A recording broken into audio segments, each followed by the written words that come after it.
اس نے اپنی بڑی بڑی پلکیں اٹھا کر رومان کی طرف دیکھا، جہاں احترام، عزت، پیار سب تھا۔ علیشا نے سر ہلاتے ہوئے آنسو صاف کیے۔ رومان نے یہ بات اسے حوصلہ دینے کے لیے عام باتوں کی طرح تو کہہ دی تھی، لیکن اسے کیا پتا تھا کہ کوئی اس کی اس بات سے بہت سی امیدیں لگا لے گا۔ چلو اب مجھے فارم تو لینے دو، یہ نہ ہو کہ میں بوڑھا ہو جاؤں اور اگلی بار اپنے بیٹے کو بھیجوں اور کہوں کہ جا تو ہی لا دے فارم مجھے۔ میری کزن تو کتے سے ڈر کر بیٹھ گئی تھی، رومان نے ماحول کو ہلکا کرنے کے لیے کہا۔ آئیں لے دوں، وہ بولی۔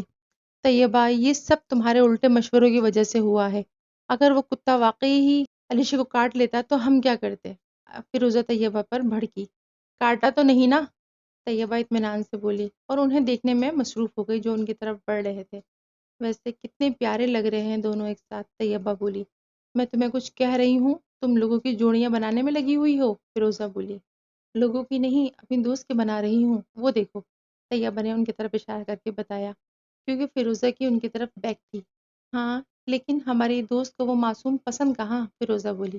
تم نے اسے معصوم کہا؟ میں ابھی علیشا کو بتاتی ہوں، طیبہ نے کہا اور ان کی طرف بھاگی، اور فیروزہ بھی پیچھے بھاگی۔ ان کے پیچھے بھی کتا لگ گیا کیا؟ جائیں ان کی مدد کریں، علیشا نے ہنستے ہوئے کہا۔ فیروزہ نے طیبہ کو پکڑ لیا تھا اور اسے سمجھانے لگی۔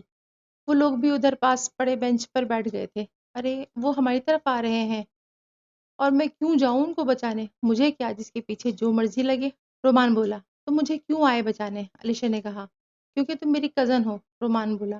علیشا نے اس کی آنکھوں میں دیکھا، شاید وہاں کچھ تھا جو وہ پڑھ سکتی تھی۔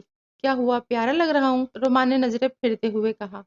ہاں شاید نہیں، علیشا پتہ نہیں کیا بول گئی تھی۔ یار میرا موبائل تو دیں، طیبہ نے آتے ہی اپنا فون مانگا۔ یہ لو بہن، تم لے لو، علیشا نے فون پکڑاتے ہوئے کہا۔ حمدان کی کال بند کر دی تھی، طیبہ نے علیشا کو آنکھ مارتے ہوئے کہا، اور وہ بھی سمجھ گئی تھی۔ وہ حمدان کو جانتی تھی کیونکہ علیشا طیبہ کے نکاح پر گئی بھی تھی۔ ہاں کرنی ہی تھی، اب گپے تھوڑی مارنی تھی حمدان بھائی کے ساتھ، علیشا بولی۔ ویسے تمہارا کچھ پتہ بھی نہیں ہے، طیبہ نے ہنستے ہوئے کہا۔ ویسے تم بھاگتی کمال ہو، رومان نے کہنا ضروری سمجھا۔ جب اپنی موت پیچھے لائیو نظر آ رہی ہو تو خود ہی دوڑے لگتی ہیں، علیشا ہنستے ہوئے بولی۔ ویسے آپ سے تم پر کب سے آئے؟ پہلے تو آپ کہتے تھے۔ مجھے اپنے اندر سے آنٹیوں والی فیلنگ آتی ہے، علیشا اپنی بڑی بڑی آنکھوں سے رومان کی طرف دیکھتے ہوئے بولی۔ رومان اس کی باتیں سن کر ہنسنے لگا۔ وہ عادل اور سمیر آ گئے ہیں، آپ ان کے ساتھ جا کے فارم لے آئیں، میں گھر جا رہی ہوں، علیشا بولی۔ آپ اپنے مکمل ہوش میں ہی کہہ رہی ہیں علیشا؟ سمیر نے اپنے ہاتھ کا مائک بنا کے علیشا کے سامنے کیا۔ جی آپ جا سکتے ہیں، وہ بولی۔ تم رکو، میرے ساتھ گھر جانا، میں 2 منٹ میں آیا، رومان کہتا ہوا سمیر اور عادل کے ساتھ چلا گیا۔ وہ دونوں گھر آ کر اپنے اپنے کمروں میں چلے گئے تھے۔ فاران، شہیر، فیضان اور ابیرہ مال گئے ہوئے تھے کیونکہ وہ لوگ گھر میں بہت بور ہو رہے تھے۔ علیشا اپنے کمرے میں آئی تو دادو کو دیکھا جو نماز پڑھ رہی تھی۔ اس نے اپنی کچھ بکس اور بیگ ٹیبل پہ رکھا اور خود واش روم میں چلی گئی۔ باہر آ کر بیڈ پہ لیٹ گئی۔ آ گئی میری بیٹی، دادو نے پیار سے اس کی طرف دیکھتے ہوئے کہا۔ جی ابھی آئی ہوں اور بہت تھکی ہوئی ہوں، آج بہت بھاگی ہوں میں، علیشا سیدھے ہوتے ہوئے بولی اور دادو کے بیٹھتے ہی ان کی گود میں سر رکھ کر لیٹ گئی۔ دوائی کھائی آپ نے؟ اس نے دادو سے پوچھا۔ نہیں، یاد ہی نہیں رہا، انہوں نے جواب دیا۔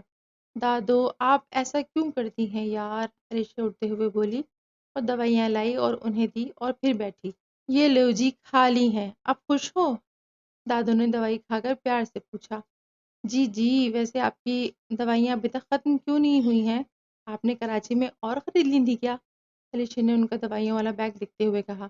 نہیں، ظہیر نے اتنی ساری لا دی تھی، وہاں ضرورت ہی نہیں پڑی، اور وہاں تو کام بھی بہت ہوتے تھے اس لیے بھول بھی جاتی تھی دوا لینا، شاید اس لیے یہ ابھی تک ختم نہیں ہوئی، دادو نے بتایا۔ دادو آپ کو پتہ ہے نا، اگر آپ روٹین سے دوائی نہ کھائیں تو آپ کی طبیعت خراب ہو جاتی ہے، پھر بھی آپ نے دوائیاں مس کی ہیں، میں آپ کو اس لیے ہی کہیں جانے نہیں دیتی ہوں، آپ اپنا خیال نہیں رکھتی، اگر آپ بیمار ہو جاتی دوائی نہ کھانے کی وجہ سے تو بتائیں میرا کیا ہوتا؟ بولے میں کیا کرتی؟ آپ کو میری فکر نہیں ہے کیا؟ بولے۔ اس کی آواز کچھ بدل گئی تھی، شاید آنسو کی وجہ سے جو اس کی بڑی بڑی آنکھوں میں آ گئے تھے۔ ارے میری جان، مجھے کچھ نہیں ہوگا، میں بالکل ٹھیک ہوں، جتنی سانسیں ہیں اتنی لے کر ہی جاؤں گی، دادو نے کہتے ہوئے اس معصوم سی چڑیا کو اپنے ساتھ لگا لیا جسے اڑنا نہیں آتا تھا۔ وہ پھر رابعہ بیگم کی گود میں سر رکھ کر لیٹ گئی تھی۔ رابعہ بیگم کو اس پر بہت پیار آ رہا تھا، لیکن ایک خوف بھی تھا ان کے دل میں۔ علیشہ، آپ کو اس آیت کا پتہ ہے؟ ان اللہ مع الصابرین، بے شک اللہ صبر کرنے والوں کے ساتھ ہے۔ دادوں نے پوچھا۔ انہیں علم تھا کہ علیشہ کو بھی پتہ ہے، مگر پھر بھی وہ شاید اسے کچھ سمجھانا چاہتی تھی۔ جی پتہ ہے۔ کیوں، کیا ہوا؟ وہ بولی۔ کچھ نہیں، بس میں آپ کو بتا رہی تھی کہ اللہ پاک نے ہر جگہ اچھے برے میں فرق بتایا ہوا ہے، جیسے اس آیت میں فرمایا ہے کہ وہ پاک ذات اس کے ساتھ ہے جو صبر کرتا ہے، کوئی مشکل آ جائے تو مایوس نہیں ہوتا بلکہ ثابت قدم رہتا ہے۔ اللہ پاک اس کے ساتھ ہیں۔ اللہ پاک نے ہمیں بہت سی نعمتوں سے نوازا ہے، اور سب سے بڑی نعمت تو یہ رشتے ہیں جو اللہ پاک نے بنائے ہیں، جو ہمارے جینے کا سہارا ہوتے ہیں۔ جیسے میرے جینے کی وجہ آپ ہو، دادو بول رہی تھی اور وہ خاموشی سے انہیں سن رہی تھی۔ لیکن علیشہ، کبھی کبھی اللہ پاک اپنی دی گئی کچھ نعمتیں واپس لے کر بھی آزماتا ہے کہ کیا اس کا بندہ ثابت قدم رہتا ہے، اسے مشکل وقت میں یاد کرتا ہے، یا پھر گزشتہ سب نعمتیں بھلا کر ناشکری کرتا ہے، شکوہ کرتا ہے۔ اور اسے ہی تو آزمائش کہتے ہیں۔ آج کل کے دور میں لوگ دنیا کے امتحانات اور آزمائشوں میں بہت جلدی کامیاب ہو جاتے ہیں، لیکن اپنی قابلیت اور اپنے ڈسپلن اور اپنے ایٹیٹیوڈ کی بنیاد پر۔ لیکن کیا یہ لوگ اللہ پاک کی طرف سے آئی ہوئی آزمائش کے تیار ہوتے ہیں؟ کیا اس میں کامیاب ہونے کے لیے ان کے پاس صبر ہوتا ہے؟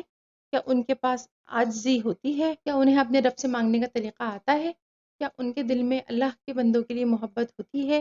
یہ ہر کسی کو سوچنا چاہیے۔ علیشہ بھی ان کی باتیں سن کر سوچ رہی تھی کہ اس کے پاس کیا کیا ہے۔ علیشہ، اللہ پاک اپنے پسندیدہ بندوں کو ہر طرح سے آزماتا ہے۔ کبھی سب کچھ رشتے، دولت، عزت، پیار اور محبت سب دے کر آزماتا ہے کہ میرا بندہ یہ سب دیکھ کر مجھے بھول تو نہیں جاتا، میرا شکر کرنا بھول تو نہیں جاتا، اور کبھی ان میں سے کچھ نعمتیں لے کر آزماتا ہے۔ اس لیے ہمیں چاہیے کہ نہ ہم اس کا شکر کرنا بھولیں اور نہ اس کی عبادت کرنا بھولیں۔ جس طرح وہ ہم گناہ گاروں کو اپنے اتنے نیک بندوں میں نہیں بھولتا، تو ہم اسے اپنی خوشیوں میں نہ بھولیں، اور یہ سوچ کر ہر آزمائش میں صبر کرے کہ اگر اس پاک ذات نے ہمیں اس مشکل میں ڈالا ہے تو وہ نکال بھی لے گا۔ استعینوا بالصبر والصلاۃ، صبر اور نماز سے مدد لیا کرو۔